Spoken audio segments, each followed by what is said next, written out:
Hello? Today's video is about a different subject than what we was going to do. We actually had to move over to a different type of bench for this video. I wanted a clean bench. Well, it's fairly clean anyway. So that I could show you something. Glenn Murphy in the comments as a 61. Like this. Now, this is not the only guy that's asked this question recently. There's a mess of you guys between the emails and the comments want to know the secrets and the tricks. There's no secrets. There's a few tricks. Tricks are good data. That's what tricks are. He wants to know how to take a 61 and get the 272 top end on it. What does he need? What does he have to do? Well, Glenn, there's one unfortunate circumstance to do that. You're going to have to bite it in the butt and understand this has to happen. And if you're willing to do this, then you can do it. And I'm going to explain the whole thing. Right in this area, this cylinder on this saw is shorter than 272 by about that much. So you have to cut this area here out cleanly so that your spark plug wire boot can slightly stick up. I cut them, I keep fitting them until it seals it up still, not that really matters, it doesn't, but that's important. Otherwise you can't get your top on. So if you're willing to do that, then pay attention. This video is for Glenn Murphy, but if the rest of you want to learn what I personally do with 61, 66s, 266, 268, 272, this is the video for you. You want to make sure that this is cut back. I don't mind that cut back just a little further right in this area under this handle. Take another ½ inch, 3/4 of an inch off. Blend that all in right under that handle. Get as much air through that as you can. Because as you know, your air is pulled in your starter cover. This was donated by Eric Nelson. Thanks, Eric. I love this saw. I haven't got it in wood yet, but I'm going to do it soon. We got it running when Eric is here. Okay, so let's get on to what we're doing. Okay, what you're going to need to convert a 61, 66, or 268, 61, 66, and 266. You're going to need the top end kit. I can personally recommend the Highway. That's the one I prefer to use. I really do. I just do. And you get it with a pop-up. There's a reason for that. This is one of their pistons. This is one that I've converted for 372. We're actually putting this one in the reed saw. That's why we got in the 372 reed saw. That's why don't cut that notch in a 272. Don't do that. But you'll need the complete top end kit, pop up. Yeah, you're going to need that. You need the 272 intake block with gaskets. Do whatever it takes to get OEM. We remember a few months ago we went through that. Yeah, get OEM. Don't mess around. So, you need a 272 carburetor. If you elect to use one of them Chinese piece of crap carburetors, they're cheap. Get 3 of them. Just buy 3. One of them's going to work. And I've got one saw of my own, a 272, that I put a Chinese on because I had to rob the good carburetor off for another saw that I sent out because theirs was messed up. And the second Chinese carburetor I put on there actually performed very nice. Okay, so now you're down to intake block and gaskets, OEM, 272 carburetor. Use your air horn from your 61, 66, or 266. You got to do that so you get air cleaner on it. That's what you got to use. But you need the longer bolts. Get the 272 bolts if you can find them. don't make sure they're not too long. Don't do what I did. Let's just put it that way. I did a boo-boo. See that hole right there? I got to repair that. This is the cylinder I was starting to work on, and I didn't even notice. And this actually was on a 61 for Robert Ramsden. This is the first cylinder. Well, the bolt snapped off because it bottomed out. You have to shim. You have to make sure you know how depth that bolt can go. Mine was so close, I thought it was tightening up on the carburetor. I just wiggled it around. No, I snapped it off. You got to get small washers that are thin. They're not very big around. Or you can grind washers, small washers that go over them bolts to shim both sides. Okay, that's the parts you need, and you'll be good to go. Okay, now things to be aware of with this. And I'm going to draw some funny pictures here in a minute. But don't be afraid. This one's all been cleaned up. The air travels up the piston and comes out these holes. It comes in the bottom and up out these holes here. See? Okay, so what you do is you go around that with your Dremel. You clean that flashing up. You can remove a little material. Be careful. Blend everything inside too. You see how that's nicely blended. But you'll notice when you get your piston, if you go back and watch this video, these are much bigger.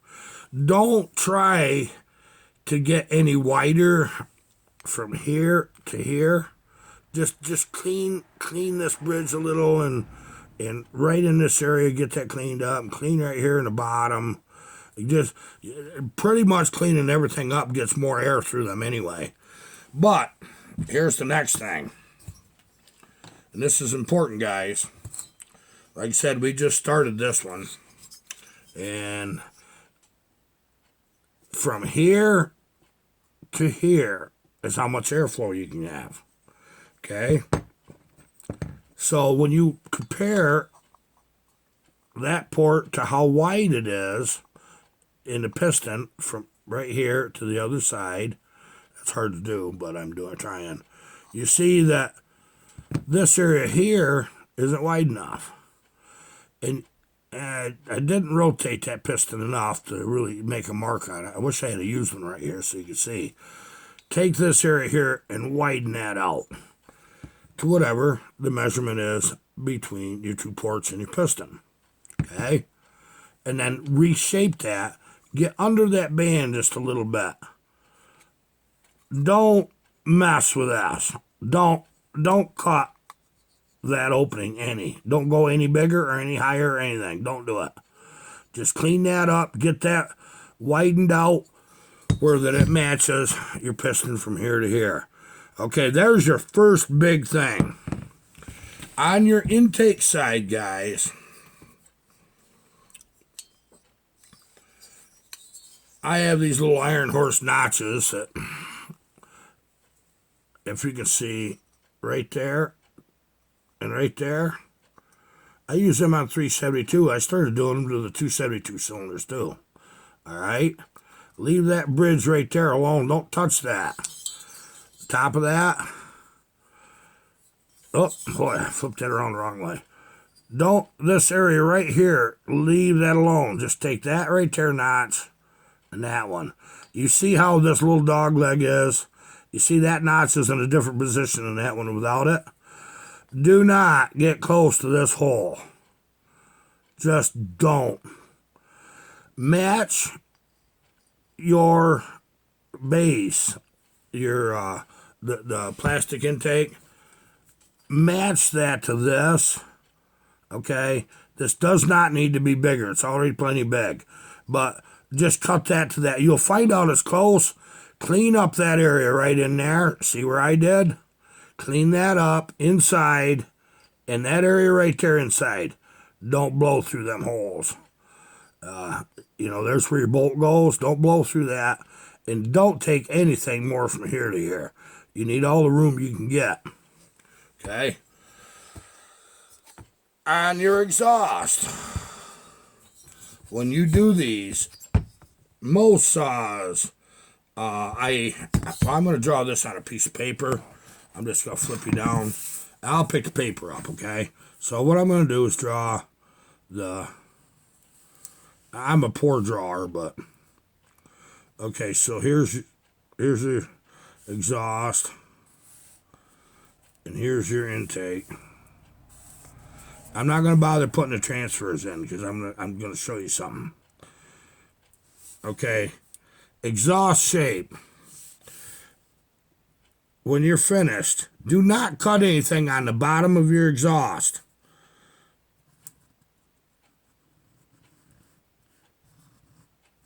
Like I said, I'm a poor drawer. When you get your timing numbers, exhaust opening, do that kind of semi-oval. That probably shows a bit much, but don't try to get that square like it is here on the bottom. You want that rounded like that, because this area right here and this area right here, even the bird, they'll under heat and pressure, they'll start leaving marks on your piston. But if you round that like that, you'll reduce that. Now, I'm going to go all out and show you the whole 9 yards on this stuff, because, quite honestly, it's next level stuff in its own right, but you need to know it. You don't have to do it, but you need to know it. Okay, why do I need a dome piston? Now, if you put this in a stock cylinder with stock opening, what happens is you end up with a crap load of compression. But as that piston comes up, and it right here on this exhaust roof, that's where it's going to close. Once that ring seats there, going the rest of the way up, is the distance it has to build compression, okay? You'll find your transfer opening is, I'm just going to just make a little thing there. It's part way down from your exhaust opening. I'll show you that. You want, when you get your roof where you want it, do that at 98 degrees, okay? You want that to, when that piston comes down, first ray of light right here is 98 degrees when it opens. That makes a beautiful running saw. Let me explain something. If you go, now that would be from like 105. That would be where stock would be. Now you raise it up. That's 98. That's without a base gasket. Don't use base gasket. Make sure you have at least 20,000 squish. I showed you guys how to do squish with your soldering wires, so you can do that. And just make sure that you do that. Check your squish. You're going to have this cylinder on and off about a dozen times, okay? And use a degree wheel. Don't guess on this. Nobody has ever been successful guessing. And anybody claims it, they'll have one good one and 5 bad ones. Trust me. Because they think the next time you get a good one, and they say, well, I know what I did last time. I'll build another, and I'll just go a little further. Well, then you get where you run out of numbers. So when you raise that exhaust, stock raised to 98, you can go 97, 99, you can go to 100. 100 to make it slightly more torquey. There's that fine balance right there between horsepower gained and torque lost. As you raise that, you'll gain horsepower, but you won't have the torque. Torque's important. So you go down to 92 if you want, but you ain't gonna like it. It'll be revving, scream like crazy. All right? What you're trying to look at is use the ring method. You put a ring in right here on your opening of your transfer. And you check that from the bottom of the ring to see, with the piston in there, to see where that transfer, when the piston's going down, starts opening. You need to know that number too. All right? You want 25 degrees, 24 degrees, 25, 26, 28's even all right, but you won't see it. From where the exhaust open to where the transfer's open on the way down. That's after top dead center. You want 25 degrees from that point to that point using a ring. That gives you torque. If you get down below 23 degrees, you start having trouble tuning a saw, and it'll get where it screams 1 second and then it'll burble and want to quit. Trust me, I've done it. I'm trying to keep you out of trouble. Alrighty. Your intake timing. You want total opening no more than 160. Trust me. 155 is more favorable. You have 180 degrees of total intake timing that is total. It is possible. It won't run. It'll spit gas and air back out the carburetor. If your intake timing is too far, take your measurement. Now do this a bunch of times and make sure you understand that, so that you have, when the piston skirt clears that area, the bottom of the floor of the intake, when it goes up and back down from where it opens to where it closes again on the intake, that's your measurement you're looking for. A 155 is really a nice running saw. It's really, really a powerhouse. Your biggest gains in these are in your transfers, right here in these windows and these pistons, and making sure air can go cleanly down through them. All right, that's your biggest gains. Okay, dome piston. Let's cover that a little further. When that ring seals, it seals from the top of the exhaust roof to the top of the piston. You got your 20 thousandths to 30, whatever it is. Don't get real concerned with that squish, but make sure you got at least 20. Now, if you're at 18 on these saws, by the time you get done putting your engine assembly silicone on your base, you're going to have your 20 to 21 is what it'll be. You'll gain 2 to 3. 2 to 3 thousandths is not enough to affect your timing numbers very much. It's not enough to make any difference whatsoever. So keep that in mind. Now, this is where it gets really, really fun. Okay, let's say, well, you did that for a 372. Well, I did, because the piston for a 272 fits in a big bore 372. I tucked it in lathe, and I cut more of a dome is what I did, just more of a dome. And we're going to get to that here in just a minute. You can. I'm not saying you need to, and don't ever think I said this as meaning, oh, this is the only way to get horsepower. If you have mapped properly, so you know where that piston's traveling in this cylinder, and you decide that because you got a lathe or a buddy does, you want to machine this base off right here. You want to get your squish a little closer if you feel you need to. I'm not saying it's necessary. Believe me, it's not. But let's just say you decide you want to take another 50 thousandths because your intake will let you. Know where that floor is. If that'll let you take another 50, that drops your intake floor and the exhaust roof, but nicely it drops the transfers too.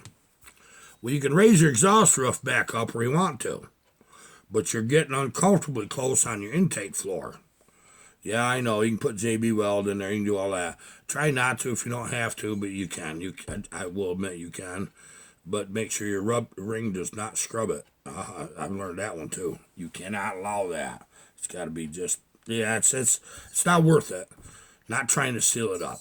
It's not. So, be careful doing that. But when you do that, that lets you got a lathe if you did that. But that lets you take some a little material off your piston to set your squish, and gives you a bigger dome, because you can buy a dome for $372 and make a bigger dome, or you can take a 272 piston and make a bigger dome yet. That's how you get it. Now, why would I want to make bigger domes? Why do I want to get that much compression? Because as you raise your exhaust roof, right here, your ring seals the minute it comes in contact with the cylinder above the exhaust roof. From here to here is all you can gain compression. Keep raising it up, you got less distance to make compression. Okay, this is where it leads down a real dirt road. When you get where you're playing with fuels, like alcohol, gasohol, I've done it at drag racing. I used to mix methanol and gasoline together. Yeah, I know. Methanol. You want to run methanol in your chainsaw? Here's what you got to do. Your carburetor needs approximately 5/8 to 3/4 more fuel than you've got. You won't have enough adjustment in a stock carburetor. You're going to have to drill with wire size drill. Do it by hand if you do this stuff. You guys don't need to be getting into this stuff if you're already kind of at that level. But I'm just telling you how to do it and why. So when you see other people try, you say, I know what they did wrong. And here's what you do wrong. Not get enough fuel. It's kind of hard to get too much fuel on alcohol unless you go real stupid, because your jets, your high and low jet will screw in far enough to close it down. Alcohol is much thinner than gasoline. Its specific gravity is. Okay? It flows nicer in the air, and it does want to stay mixed, but it takes a crap load of compression to make any gains in alcohol. Okay? I know this. I've done it, and I've done it, and I've done it. And I've used alcohol for a few years drag racing, and I learned a bitter lesson. I tried it with 10.5 to 1 compression, and the darn thing fell on its face. Well, happened to be one of the bigger guys came over. He says, well, what's wrong, Harv? So I told him, oh, what size jet you got? I was running a 750 double pumper on a small block, a healthy one, real healthy, but it was 10.5 to 1. He says, well, this is the size jet you need. And he told me what I just told you about how much alcohol it takes. He says, but you ain't going to get that. You're not going to get gains. You don't have enough compression. I says, well, I don't understand. He says, you got to have between 12 and 14 to 1 static compression ratio for alcohol to start making good power. And it will. And he was right. And we actually broke the motor down, went all back through it, put 13 to 1 compression in it. That's what we ended up with big domes. And got it jetted properly. Had it run like a bear. Would not outperform gasoline. Actually run just a little bit slower. It ran about 4/10 slower on alcohol than it did gasoline. Okay, chainsaws have between 8.5 to 9 to 1 compression. 9.2 sometimes is all they got. So when you take a stock piston and an unmachined cylinder, and you can wheel it easy. That's why you can wheel them easy. They don't have a lot of static compression. One that's got massive compression, you can't roll the darn thing through hardly. It's really tough. So when you see somebody take a chainsaw and put it on alcohol and think they did something with a stock compression ratio, really watch the speed of the cut, because it slowed up, didn't it? Yeah, it did. Now, methanol is alcohol. It's wood grain, okay? You don't drink it. It's bad for you. Make it go blind, they told me. So, I am going to run nitromethane in Junkyard Dog. I have an increased compression, about like that. I have an increased compression, not major, Not enough to run alcohol. I was going to do it, but I chickened out because I didn't want to freaking have to wheel it so bad. Nitromethane. I'm going to run 80% alcohol, 20% nitro. Them numbers, it does have 20% nitro, but it does have mixed oil in it. So there you go. RC car fuel. That's what it is. That's what I'm running. It's already pre-mixed. It ain't no messing around. Easily available at a hobby shop. It doesn't need anything more in stock compression, actually, or just a slight increase to make massive horsepower, because under compression and heat, nitro expands at a fantastic rate, releasing massive amounts of oxygen when it does it. But as it's compressing under heat and pressure, it is just major fill in that cylinder. And it makes its own compression. I know some of you are going to argue that, but there'll be some of you guys that run monster trucks, nitromethane cars, and you say, oh, yeah, he's right. But there's going to be some of you doubt it, but that's okay. I don't care. It's good to doubt. Get the facts. But, so if you're going to try to run anything in a stock saw, run nitromethane. But be prepared for this one. You need much more airflow. Yes. Through your carburetor. Bigger carburetor. Inside, gotta be bigger. 280 to 300 frickin' % more fuel than you're used to putting in a chainsaw. Almost 3 times as much nitromethane. When you got a saw on nitromethane, that sucker isn't running frickin' 3-4 minutes on a tank full of gas before it starts. Don't let that run out. Don't. Just trust me. Don't let that run out. Don't let that go lean when that's making massive horsepower. It'll double your horsepower and more. It really will. So, but I'm going to do it because I know I can do it, and I'm going to show you how I did it every step of the way. And you will see the difference, because we're going to run Junkyard Dog with regular gas in the same wood, throw the nitromethane in there, get it set up, get it tuned properly for that day. That's another problem. And make the same cuts. And then you're going to say, well, it's just fuel difference. Okay? But you won't see me run alcohol in a saw unless, well, you know what? I got one I can. I got enough compression. You can see him over there. Old Dave. I do have enough compression in Old Dave. I can run alcohol in that. Maybe I'll do that at some point. I gotta have another carburetor first, though. I hope you've gained something out of this. I really do. Because I want you guys to be able to do a good job building these saws. A lot of times, big fat numbers like going beyond does not help you. Get your air up your transfers. If don't open up your transfers going into the cylinder very much if you do any. And I'll tell you why. You want that garden hose effect. You want them big where they come out of the case and then slowly shrink up and roll into the cylinder. Okay, if you understand that. But the garden hose effect happens air slow here coming out of that case. The wind from the crank is driving that some, okay?